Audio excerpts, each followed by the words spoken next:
Welcome to April 29th, 2022. This is the pre-meeting for the Heinrich Kley Drawing Lessons Workshop. I'm going to talk about Kley and tell you about the books, including a big, significant book most of you already know, or may even be here because Stuart Ing, the famous art bookseller, managed something hard to believe. He actually bought a real original sketchbook that Kley drew in. And Stuart didn't buy it and lock it in a vault. No siree. Stuart shared. Look at that.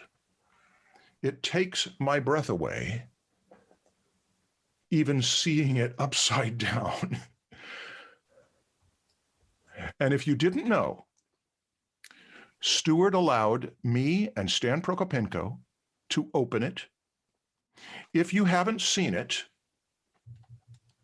it's here.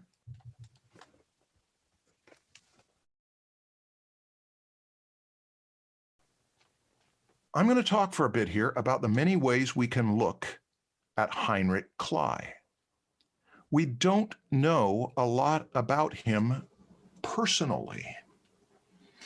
And apparently, he wanted it that way. He was not a publicity seeker.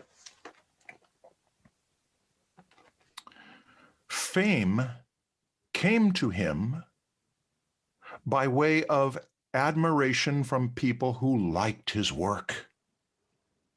As a professional, he made his living in the arts. We'll deal with that very little in these sessions. The important thing to know about him as a professional is that he got his training first. He even did technical drawing before his famous creative work. And here are the two main books of the 20th century that showcased about 90% of what anyone knew about his work. These are the books that showed the famous nude women ice skating with crocodiles. If this were all we knew of his drawings, he'd be famous with some of us. But those two books include hundreds of other images, and they were all we had access to, with few little exceptions. Then Jim Vadabancourt Jr. poured himself into compiling previously unseen Kley work and prepared them for print, and these came out. Issue 1 and issue 8 of the Vadabancourt collection of images. They made a splash in my world. Here is an image from inside issue 8. What a remarkable work of technical skill. As a drawing, no surprise, he knew ellipses. As a painting, value structures and color control, that was a surprise because we'd never seen his painting. And he made a living doing commissions like this pre-fame. I want you to see close up. Those of you learning classic drafting skills know that this is not the result of shooting photos and copying them. That is the result of knowing how to draw in perspective. He understands those forms like a musician improvising on Bach understands Bach. Not copied, composed, not faked, controlled. Even the rendering is gorgeous. Looks like watercolor up here. That texture I'm not sure what medium it is. He worked in oil painting and he worked in watercolor. Here was the point of these. Clyde got paid to make art, even if it was not art of his first choice or even that he wanted to do. For art students, I point to that as often as I can. That's a career lesson. Make money practicing your craft if you can. He managed to. But I show it to you because this is like Jimmy Page doing session work before Led Zeppelin. This is like Steven Spielberg directing TV before directing movies. He paid his dues before he made the news, but he also got paid while paying his dues, which I hope happens to you. Now, the lost art books that Joseph V. Procopio of Picture This Press compiled, filled with tons of previously unseen Kley work, and these are in print. Yo. And volume 2 includes this self-portrait. Look at the date. He was 22. A glimpse into his early painting and his young, big-eyed, sees more than others see gaze, and lots of other unseen work in those lost art book illustrations. Look at the anatomy. Look at the anatomy on that lion. Those of you who studied Bridgman with me know that he knows about the medial epicondyle right there. You know that he knows how to anthropomorphize and deal with flexors and wrist tendons, all that stuff. Okay, there they all are, the ones that I've mentioned so far. This is the one that you have to get from special resources. One of these is still in print, maybe not the others, but they just are filled with the stuff that everybody knew. And this is stuff that had been previously unseen. Seek them out as you choose. I encourage you to buy these recent ones because they're good, and also you benefit Joseph Procopio, who went the extra 500 miles to get them to us. Now, to Kley's work. Here's what we know him for. Personal, fanciful reveries, answerable to nobody but his wife and the publishers who printed his sketchbooks.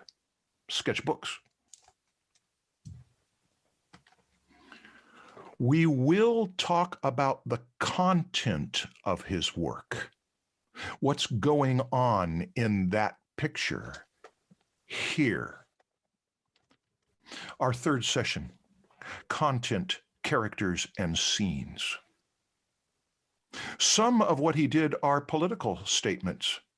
Some were to amuse his wife, Fanny. This is him with her on a pedestal, adorning her. I assume she was pleased with the picture. Maybe this is an expression of what it's like to be Kley. Or maybe it's an illustration for a psychology article on opening the mind. I don't know, but there are many ways we can look at Kley, and here are the 4 themes I propose to study him. These 4 topics: imagination unleashed. This includes how he worked, emphasizing exercises, which I'll begin to explain today, to help us in the direction of imagination unleashed. That's the process and flow business.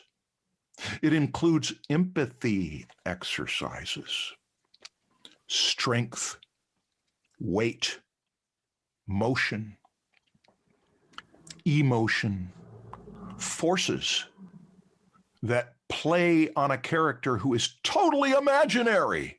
yet feels real. Drawing lessons. That little title is the big title of this course. And for these lessons, Imagination Unleashed, Draftsmanship, even Line and Technique, that opening image is quite incredible. Look at that. It's like a guitarist who plays a million little notes that sound like random raindrops, little fast fidgets, and then you listen to hear that they're playing Bach sped up. So slovenly and so commanding, so wild and in control. Those horses are as well simplified as any I've seen, with authority and simplicity. Even the curves of the lines of some of them going convex and concave show how well he knew horses.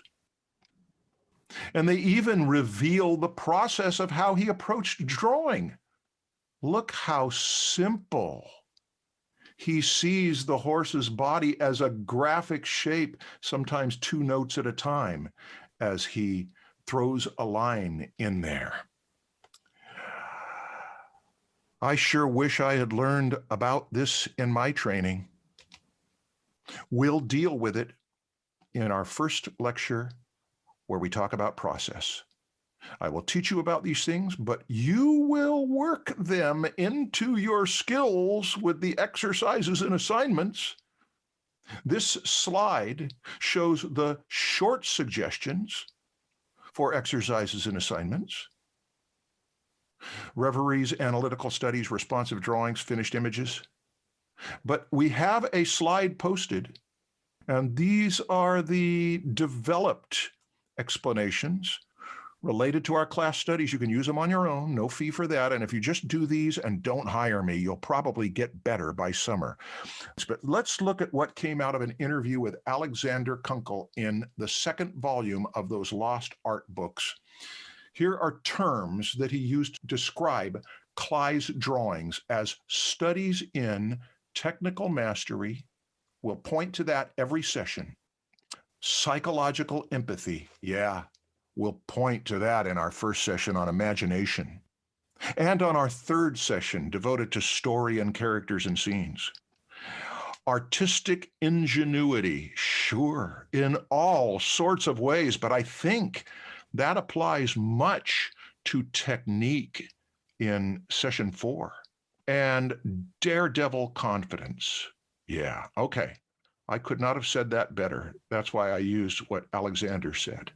Now, let's go back to our list of exercises and lessons and take up the daredevil confidence bit right now with these improvisational exercises. They have little to do with anatomy, form, rendering, or technique.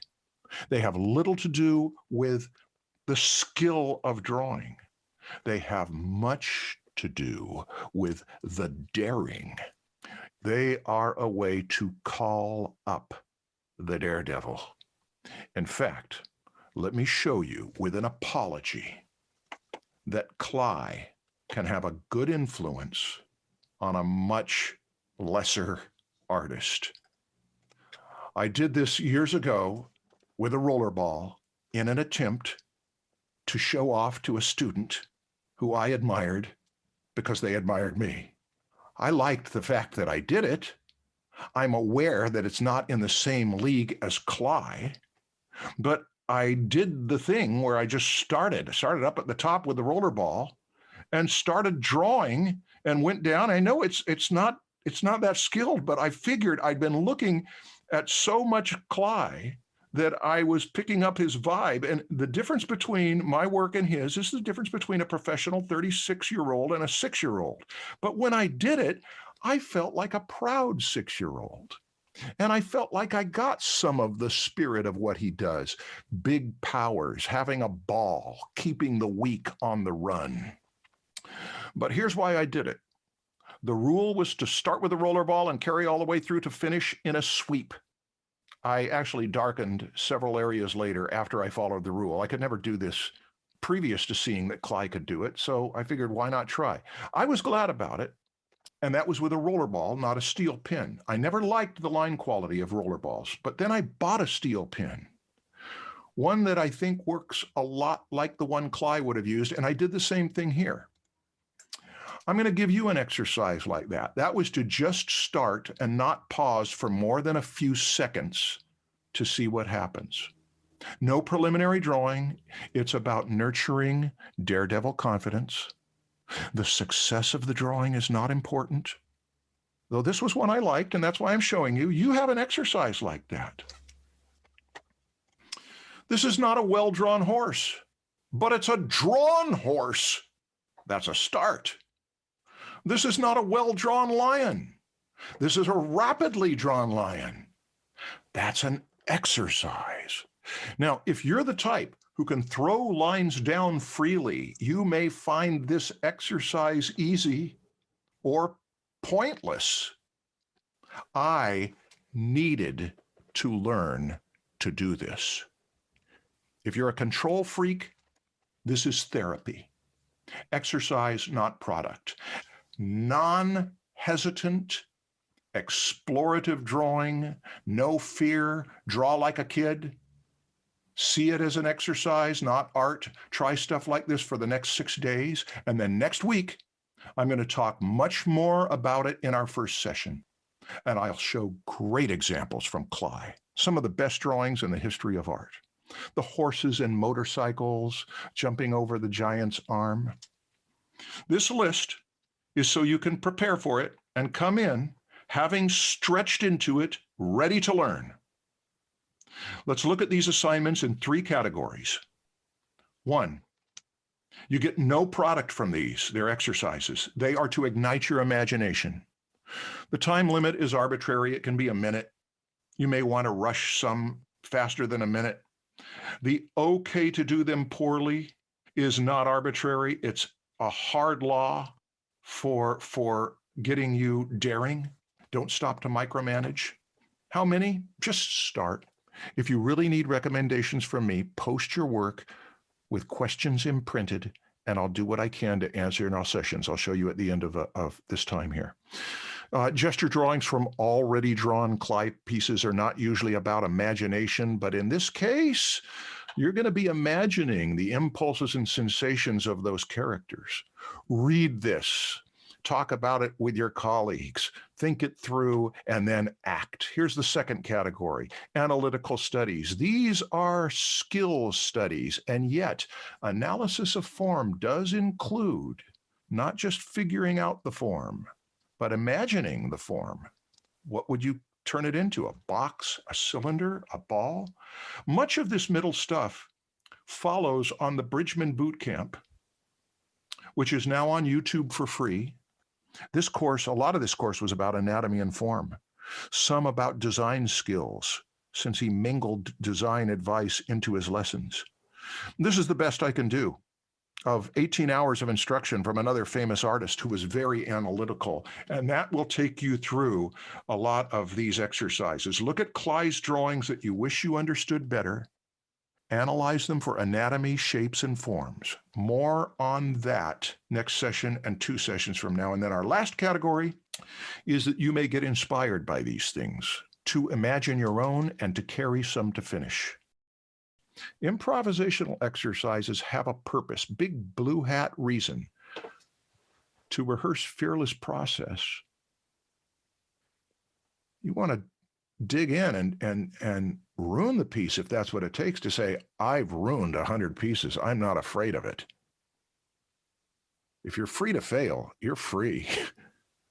What are analytical studies for? Not to rehearse fearless process, but to develop that technical left-brained anatomy, form, and even design aesthetic skills.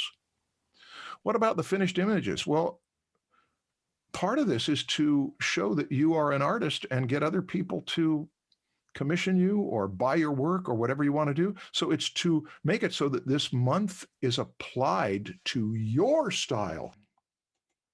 We could talk about Clyde as a master of horses. We could do a whole month on his horses alone. We could talk about Clyde as a bringer to life of animal characters. We could talk about Clyde as a master of motion. Can you believe what you're seeing? Even in the age of Pixar, these are worth studying. Look at the anatomy on that shoulder. Look at the awareness of that scapula.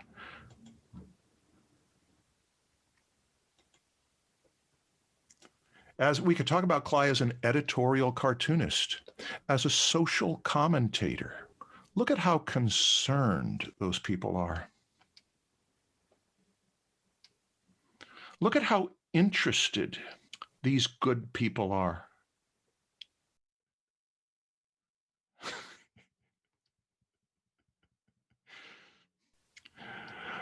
I don't get some of it. I do get Potiphar's wife. It's a Bible story. It includes Joseph. This is Clyde's take on it. This is Joseph. I get most of the sexual metaphor. I think he presents himself to her as an enthusiastic writer. She considers, but she looks tired. And her horse is a little tied up right now with domestic duties. But he wants her to know he's ready when she is. That's story and scene. His pen and ink technique, look at the effortlessness of those couch lines. Yeah, they're scribbly, but look at that horse. That is knowledge so deep, it can stretch and distort, and it knows what parts are hard, what parts are flexible, and how they would distort as a flesh and bone creature. We will study that. His craft. That is mastery of improvisational drawing like few have touched. It's quite incredible to me in a class all his own. She, on a tightrope, supported from both sides by predators. She seems like she's doing it well. That's the cover of one of our books. That's a scary one. She worships him, but he's got her on a sword. This one I get. It's called Business is Bad, and like any rich metaphor, this can have more than one meaning. And this guy, this character, we could talk about Clyde as a character designer. That's Michael Palin's character in Monty Python sketches. Do you know who I'm talking about? The chartered accountant. Oh, I want to be a lion tamer. Oh, that's a man's life, isn't it? Decades before Monty Python. And if there was ever an example of expressive line work, it's as free as a child dancing. We could talk about Clyde's versatility. If we were to make a space capsule for other species to know what a human family looks like, I'd vote this.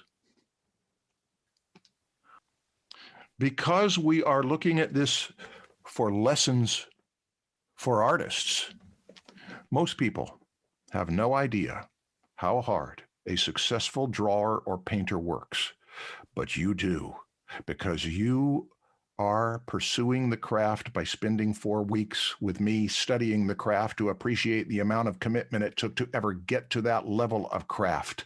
Clyde has breathtaking craft. He was a stunning draftsman. We will study his works together. Look how Frazetta, maybe before Frazetta was born. Claire Windling is in there too. Bernie Wrightson and a lot of pen and ink illustrators of the 50s through 70s comics. His shading alone, alternating between hatching and none, reminds me of some of my favorite moments in Doré etchings.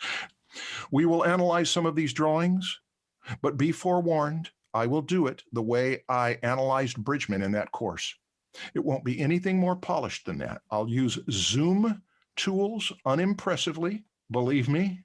I understand that I'm the teacher here, not the artist. This is not about my skill or lack of it as a stylist. It is to open your perception by comparing Clyde's drawings and my analyses and the daredevil confidence thing. If you're a beginner and threatened, I signed up for a beginner's music course and the teacher liked jazz and started us out with complex jazz. I am aware of that. Good things come out of students who don't know how to draw like masters. Good ideas, good flat treatments, inventive flat treatments. There is a reason I use the words attempt and play and develop. And I want you to see something. If it's any consolation, look how simply he begins. As a cartoonist, he made that horse, this woman, these wings, the shape of this horse into a beautiful little shape, almost nothing to do with perspective. There's a little in there, in the curve of some of those lines as what would be three-dimensional forms. If you don't know how to draw in the tradition of the great Renaissance masters and their offspring, can you cartoon? It's a special drawing skill at the core of most drawing. If you feel intimidated by anatomy and form, draw cartoons. You can study as we go, and that's why we talk about developing a drawing, not all at once, in stages. That's what to start with this week. You can choose any of these exercises you like. You can ignore any you don't think will help you. If you're in doubt, next week, you'll start to see what other people do. Notice that the first session is to continue Reveries. My suggestion is to start these now. And then next week, when you see what other people do, and say, all right, I've seen other people do it. Watch this. Nino Lobo from the composition class, memory drawings, 15-minute limits on these. That's a different exercise, but it's related. And then some, what are they? Exercise 49B from Nicolaides, The Natural Way to Draw. Look at what Nino Lobo does here. I see playing with flat and thick, going more primitive, playing with space. And you can put questions on this. Look at what students do. Wonderful slides that are, each one of these slides could be worth a half hour of class time apiece. But if we get a dozen or 20, we can't do that. But we can at least look at them and see what you've been up to.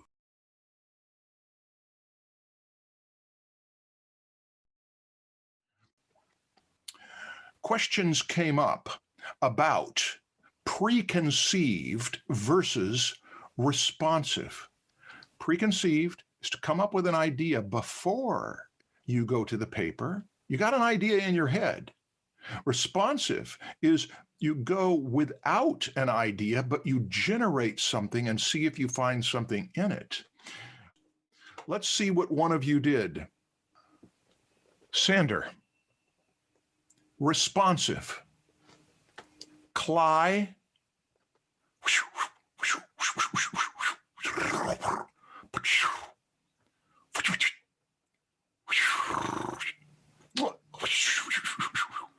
Yeah, that is responding to something that already exists. Even your abstractions were generated from something that already exists.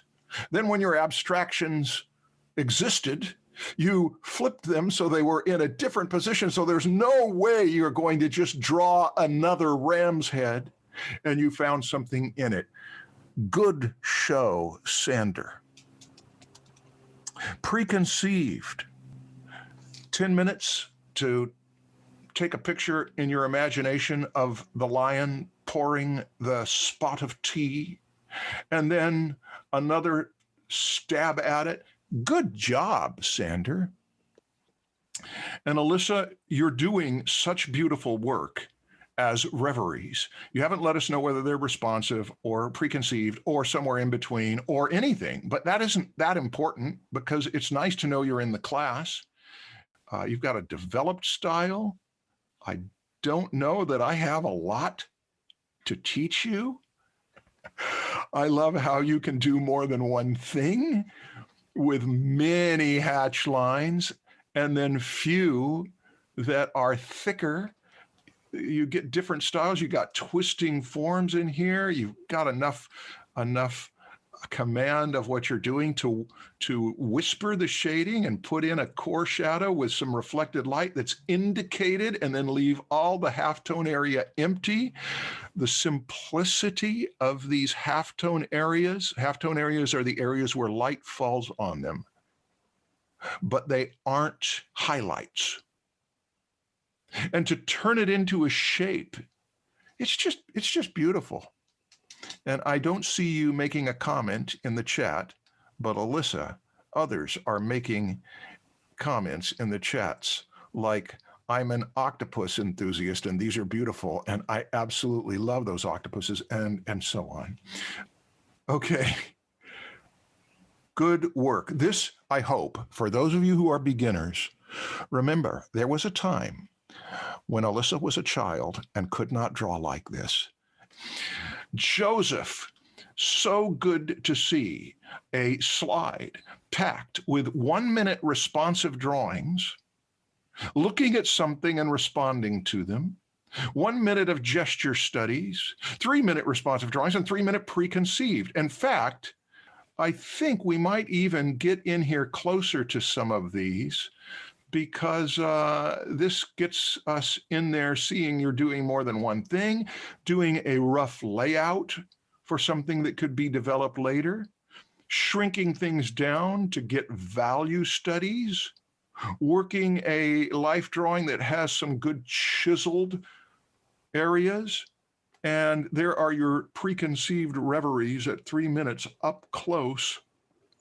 And you have done something that those of you who have been looking at Clyde this week, and I hope you have, if you've got a bunch of skulls, and you're not going to go in there and put the details on all of them, but you are going to show one of them looks at us, one of them looks up this way, one of them looks down the other way, and you're going to have a bunch of others in there, and you say, that's enough, that's enough, that's enough. That shows me their placement.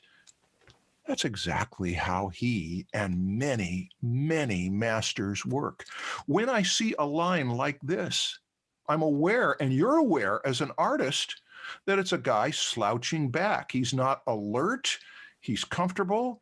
He's got qualities of a lion who can sleep with its legs spread open because nobody's going to dare attack it. Good work, Joseph. So pleased to share it.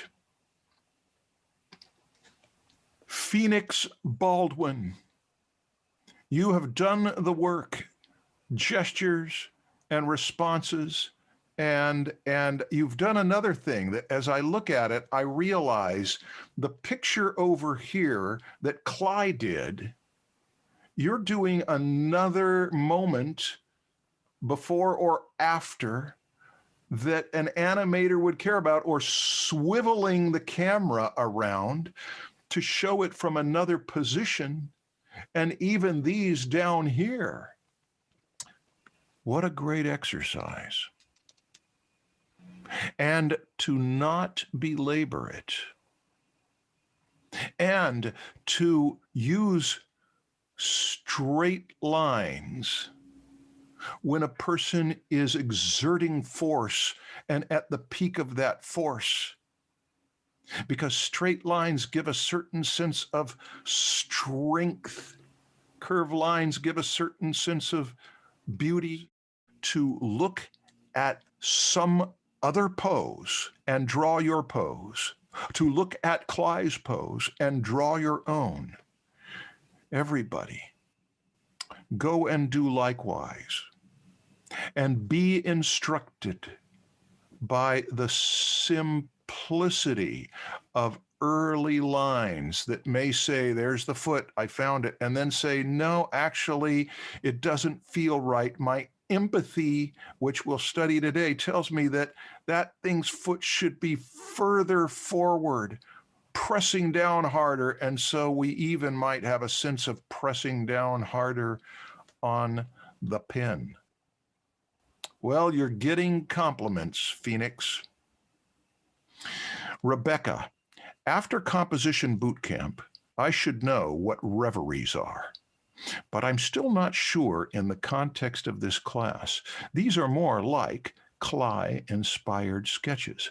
Well, when a person uses a word, we can do some thinking around the word. One is to look for definitions of the word, and definitions of the word reverie. Reveries can be musical. There's a Debussy reverie. He did just beautiful stuff. Why did he call it a reverie? Because I think it was coming to him as an idea, a way to play, to mess around with it. They are daydreaming. If you look them up in the dictionary, one of the first words it'll give you is daydreaming.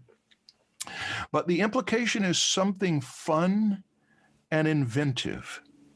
A reverie is not working out a complex engineering problem. Reverie is chasing a whim and messing about with it. So, Rebecca, you did it, as far as I'm concerned. And if you feel like, oh, they just don't feel fanciful, playful, they don't feel reverie enough, well, then you'll do what Debussy did. You'll rewrite it and try it again until you say, oh, these notes are just perfect. These shapes, this character's pose, the hesitance or the fearfulness of that baby elephant, all of the stuff you seek in these, the astonished squirrel. If you're not happy with them, that's good. That's where growth happens. Thank you, Rebecca. I'm not going to lie. I was very confused on what to do here, but that's not stopping me. I apologize if they're too simple. After hitting the 3 minutes barrier, I had to stop because I ran out of things to draw from the envisioned ideas and started stopping to think, breaking the purpose of the assignment. Good thinking, Gabrielle. You kept it moving. We're going to go back to the purpose of this, to rehearse fearless process, to get in the car and get going. Let's zoom in because this is worth it. I'm going to show you a couple things today and more next week about Kley's continuingly moving line that doesn't work that anatomically all the time. Sometimes you'll see that he'll put a line like that on the floor and go like that. Why? That's a perspective line. How is that a perspective line? It's a cross contour that tells us that if you were to lie it down on the ground, would be something that lies down on the ground like that. And this, if you put cross contours over it, would be something that then changes planes. We can be looking down on that like you are. And it starts to, with some finessing of those cross contours, starts to look like a three-dimensional foot. And there you did. Look at that. That's something that a beginner wouldn't know to do. It reveals some knowledge of a rib cage pushing out and the fleshy part of the belly stretching into a concave line. What I just pointed out is so exciting to see you in your studying, working on this. And if those of you who say, I don't know what he's talking about, you will, but not from this class so much as from those Bridgman videos. I don't know, there's probably 6 times in there where I pointed out how Bridgman deals with that thoracic portion of the torso, that rib cage, and how that thoracic arch in there, when it lifts up, starts to go concave, but yet you've got the convex and the concave going. We did that with Bridgman's drawings, which were great for that. And here we've got the attitude that I wish every student would have. I'm not going to lie, I was confused, but that's not stopping me. You hardly need a teacher. You will find teachers and you will find the information, but you hardly need a teacher if you're going to charge forward, run into trouble, and then ask for help by seeking a teacher. Very good work. Thank you for these. Anna. Some Reveries playing with organic forms, walnut ink, and brush on toned tan paper. I've been looking at medieval armor and creature designs lately. I think it bubbled up from my unconscious. A worthy lesson. We'll talk about it a bit today, that Clyde looked and looked and looked and looked and saw. So that even when have you ever noticed that when you go to a new place and you spend a lot of hours there and it's new, that when you go to sleep that night, you get imagery flashing in front of your imagination of what you looked at today? That's what this is. It's feeding that. And these are fearless. And I will leave it up to you where you go with them, but you definitely did the work. Nino Lobo, Style Reveries. You are so famous in my world, really promising here. And if you love pen and ink, you may be one of the revivers of it. This is what I call the shaggy dog hatching. You've actually got a dog in there, but look at that hatching. Do you know Ronald Searle's work? Okay, I get to introduce you. This is a kindred spirit. One of my mentees put this together as touchstones. Look at his hatching. Look at how it is haystack, shaggy dog hatching. I'm going to get in close on this one right here. And I'm doing that because part of what he gives is a deliberately reckless technique, not polished like Doré or Franklin Booth, not controlled and contrived. Looks like it happens fast, like a dog shaking its hair. And you have got qualities like that. And he counterpoints them with really interesting characters that make the kids laugh. Look at the guy's hands. It's caricatured enough to where the charm is in the choices of the depiction of the characters, and the technique contributes to it. And yes, of course, Ralph Steadman, Gerald Scarfe, there's a number. But Nino, good work. Thank you for sharing. Sisyphus Reveries. And we've got to get in close. Thank you for making a slide using every square bit. Let's look up here at your skeleton attacking I'm not sure if it's attacking the village or whether it's just a giant skeleton walking through the forest looking for someone to be its friend. But I see skills with drafting. I mean, when I see something in perspective where there's a sense of it's below me and then it's above me because it's tipped over, and the splashing that goes out in that, just all sorts of things going on in here. You are only getting stranger. Well, in one's dreams, one is allowed. Good work, Sisyphus. Kia. Drawing lessons from Heinrich Kley by Reveries by Kia. Let's zoom in. Kia is famous in our world. Kia does Reveries anyway. Kia's been doing Reveries since before most of us met Kia. How that came out as a cheetah or whatever doesn't make any difference. You had one thing in your mind, you did another thing. Snails in love that are part feet or whatever they are. I hope this is giving you permission. The week's delay is for those of you who are looking at this and saying, okay, Thanks for the opportunity to work on this assignment. I just went through the preconceived reverie since I discovered the assignment late. The biggest challenge for me was to come up with ideas. But once something was laid down on paper, though, it was quite easy to continue the drawing with additional elements, even though they didn't necessarily tell a story. I drew in a tiny sketchbook, but went for a larger format for the lion, and that really helped.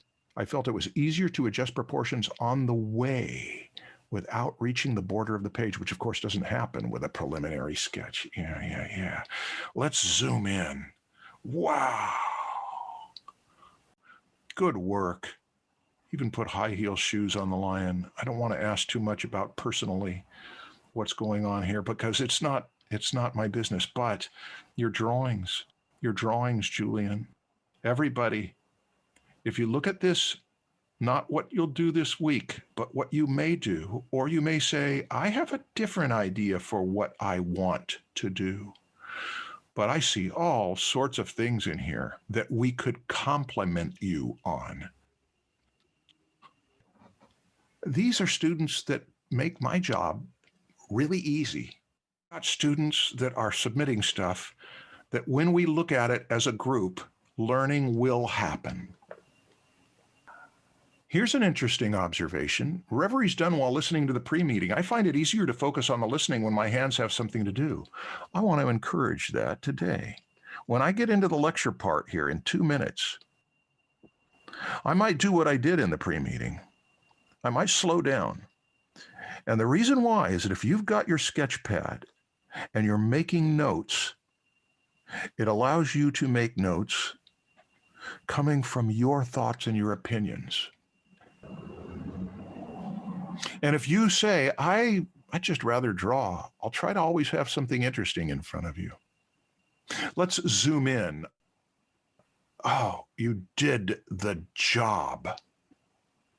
You did the job. They are fearless. They are wandering.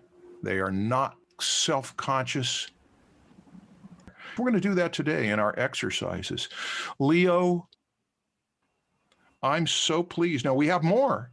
Remember, if your slide was on this master slide of the stuff was accepted, it will still be seen. I'm just going to fit it into the coming lecture.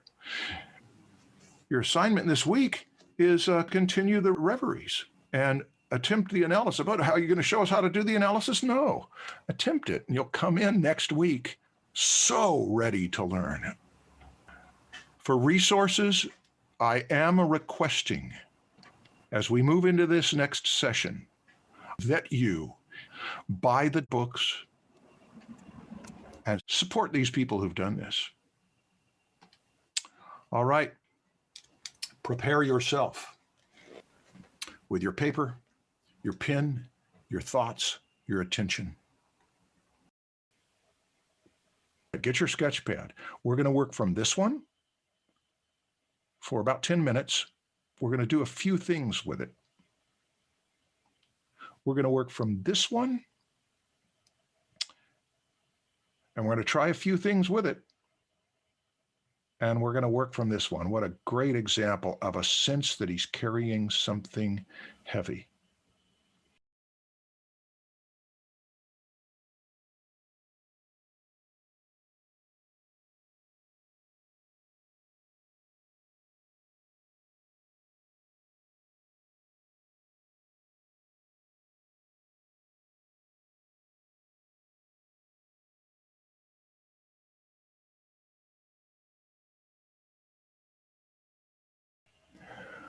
All right, I'm going to close with some thoughts about Humility 101. I'll call it As Kids to a Grown-Up.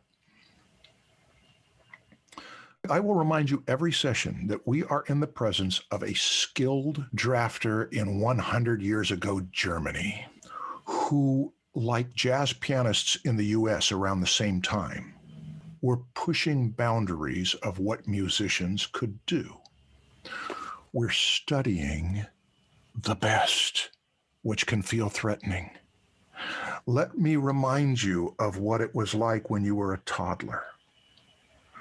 The grown-ups were gods.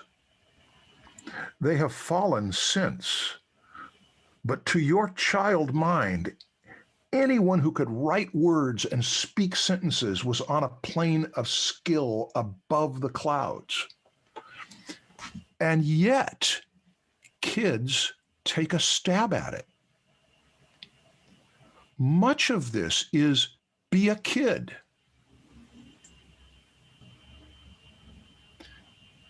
Anyone who can draw like that with that apparent ease is on a level beyond any of us. Kim Jong-gi is at that level. There are some people at that level of just being able to bat it out like that. This week, indulge in taking a stab at it by being an audacious kid. Much of next week is to grow up and get a job. Now, this whole process of 4 weeks will happen as a little rehearsal of what might happen after we're done with all this, when you work on your own terms. But for what we're doing here, continue Reveries, and if you want to attempt analysis, even to turn some of those crocodile heads into cartoons and turn them into forms, that head is coming toward us there. And the cross contour around there would be like that, which is why his hatch lines go that way.